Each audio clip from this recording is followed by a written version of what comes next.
दोस्तों, बिहार की सियासत में आखिर चल क्या रहा है?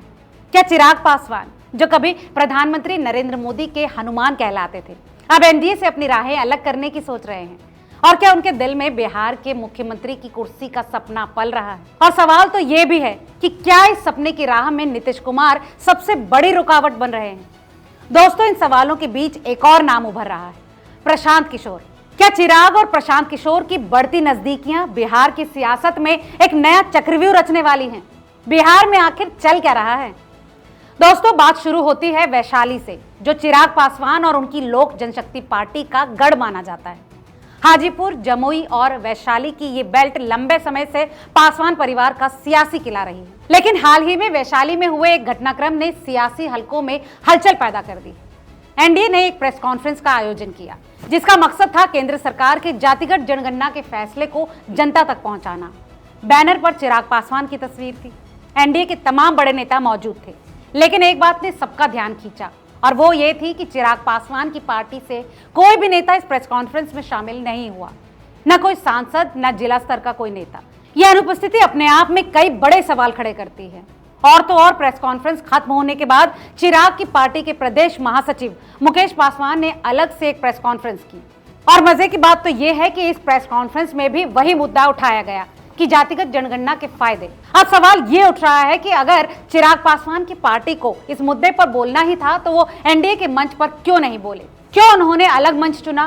क्या चिराग पासवान और उनकी पार्टी अब एनडीए के नेताओं के साथ मंच साझा करने में असहज महसूस कर रही है, या फिर उनकी परेशानी का सबब है बिहार के मुख्यमंत्री नीतीश कुमार?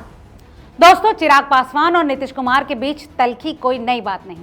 2020 के विधानसभा चुनाव में चिराग ने नीतीश की जेडीयू के खिलाफ उम्मीदवार उतारकर उनकी सीटों को नुकसान किया था। उस वक्त चिराग ने खुलकर कहा था कि वो नीतीश की राजनीति के खिलाफ है। इसके बाद 2021 में जब चिराग की पार्टी में टूट हुई, तो उन्होंने इसके पीछे नीतीश का हाथ होने का आरोप लगाया। आज भी चिराग बार बार ये संकेत देते हैं कि उनका फोकस बिहार की सियासत पर है, न कि केंद्र की राजनीति पर। हाल ही में उन्होंने कहा, मैं बिहार के लिए राजनीति में आया हूं, मेरा सपना केंद्र में नहीं बिहार में है। और अगर उनका सपना बिहार में है, तो जाहिर है कि मुख्यमंत्री की कुर्सी पर उनकी नजर है। लेकिन दोस्तों, इस कुर्सी की राह में नीतीश कुमार एक बड़ा रोड़ा है, जिन्हें एनडीए ने अभी तक बिहार में अपना चेहरा माना है। दूसरी तरफ बीजेपी का रुख भी चिराग के लिए सवाल उठा रहा है। दोस्तों, नीतीश कुमार मौजूदा मुख्यमंत्री हैं और वो चाहते हैं कि बीजेपी साफ तौर पर कहे कि 2025 के विधानसभा चुनाव में नीतीश ही एनडीए का चेहरा होंगे। लेकिन बीजेपी अभी तक इस मुद्दे पर चुप्पी साधे हुए है। सूत्रों के माने तो बीजेपी बिहार में अपनी स्थिति मजबूत करने के लिए सर्वे तक कर रही है, और सीट बंटवारे का फैसला भी उसी आधार पर किया जाएगा। ऐसे में चिराग को लग रहा है कि अगर नीतीश को ही आगे किया गया, तो उनकी सियासी महत्वाकांक्षाओं को झटका लग सकता है। दोस्तों, इसी बीच राष्ट्रीय जनता दल ने इस मौके को भुनाने की कोशिश शुरू कर दी है। आरजेडी के विधायक मुकेश रोशन ने दावा किया है कि चिराग पासवान जल्द ही एनडीए से अलग हो सकते हैं। आरजेडी ये भी कह रही है कि चिराग को उनके साथ आने का ऑफर दिया गया है। हालांकि चिराग ने अभी तक इस तरह के किसी भी ऑफर को सार्वजनिक तौर पर स्वीकार या खारिज नहीं किया है। लेकिन ये बात तो साफ है कि आरजेडी चिराग को अपने पाले में लाकर एनडीए को कमजोर करना चाहती है, खासकर तब जब नीतीश और बीजेपी के बीच भी सब कुछ ठीक नहीं दिख रहा। अब आते हैं प्रशांत किशोर पर। दोस्तों, बिहार की सियासत में प्रशांत किशोर की जन सूरज पार्टी एक नया खिलाड़ी बनकर उभर रही है। हाल के दिनों में खबरें आई कि चिराग और प्रशांत किशोर के बीच नजदीकियां बढ़ रही हैं। दोनों के बीच लगातार संपर्क की बातें भी सामने आ रही हैं। प्रशांत किशोर ने हाल ही में चिराग के एक बयान पर प्रतिक्रिया देते हुए कहा कि चिराग और उनकी पार्टी तो बिहार में ही राजनीति कर रही है। अगर वो केंद्रीय मंत्री पद या फिर सांसद से इस्तीफा देकर बिहार की सियासत में पूरी तरह आते हैं, तो नई बात होगी। ये बयान अपने आप में एक संकेत है कि प्रशांत किशोर चिराग को बिहार की सियासत में बड़ा रोल लेने के लिए उकसा रहे हैं।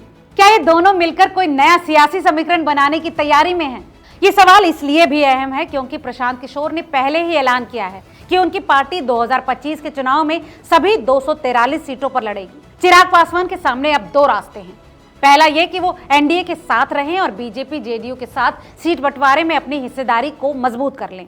लेकिन अगर नीतीश को मुख्यमंत्री के तौर पर प्रोजेक्ट किया जाता है, तो चिराग की महत्वाकांक्षाओं को ठेस पहुंच सकती है। दोस्तों, दूसरा रास्ता है कि वो एनडीए से अलग हों और अपनी पार्टी को बिहार में एक स्वतंत्र ताकत के रूप में खड़ा कर लें। अब इस रास्ते में प्रशांत किशोर का साथ उनके लिए फायदेमंद हो सकता है। लेकिन ये रास्ता जोखिम से भरा भी है, क्योंकि बिहार की सियासत में बिना बड़े गठबंधन के जीतना आसान नहीं। तो क्या चिराग पासवान सचमुच एनडीए से अलग होने की राह पर हैं?